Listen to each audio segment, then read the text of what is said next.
We have seen Steph Curry make the extraordinary look ordinary so many times that it doesn't even seem extraordinary anymore, if that makes any sense.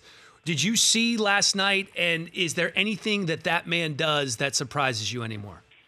Well, he's just the right guy at the right time. There were other times in NBA history where if you were a three-point shooter, your coach might have said, hey, we'll let you take 2 or 3 a game, but how about penetrating and getting better shots? And not only that, but just the way that he shoots the ball, he sort of, I know this is going to sound really technical, but he shoots the ball on his way up, which is how you wouldn't, nobody would ever teach anybody to do that, but it happens to be the exact way for a guy who's a little undersized to be a great shooter.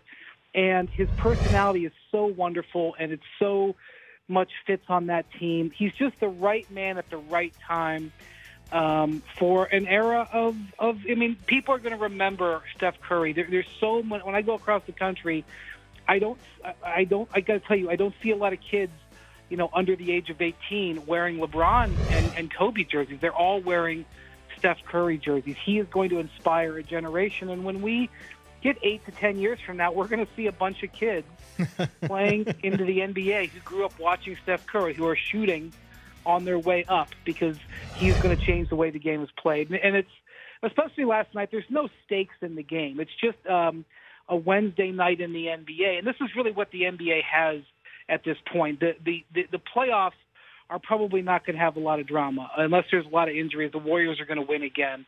But what the NBA does have is night-to-night tremendous stuff. It's never been more entertaining night-to-night. 2 nights ago, Blake Griffin had 50 points in an overtime game.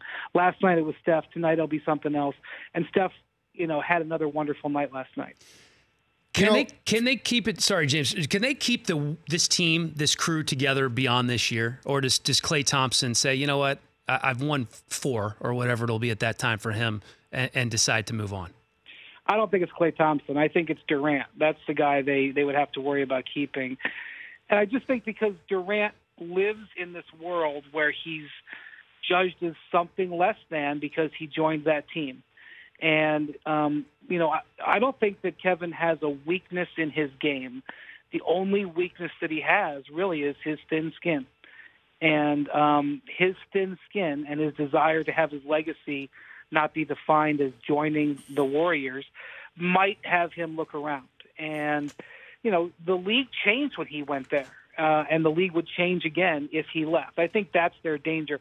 They also are facing, if Durant were to re-sign and if they were to extend Draymond Green, if they basically were to keep their core 4 together, they'd be looking at a payroll in the neighborhood of $400 million. It's almost unheard of.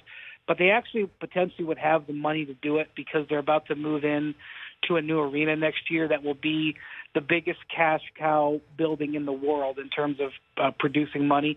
So they can afford it. I just don't know if everybody's going to stay on the same page. And I don't really blame Durant if he would want to go elsewhere. The Rich Eisen Show, weekdays at noon Eastern on Audience.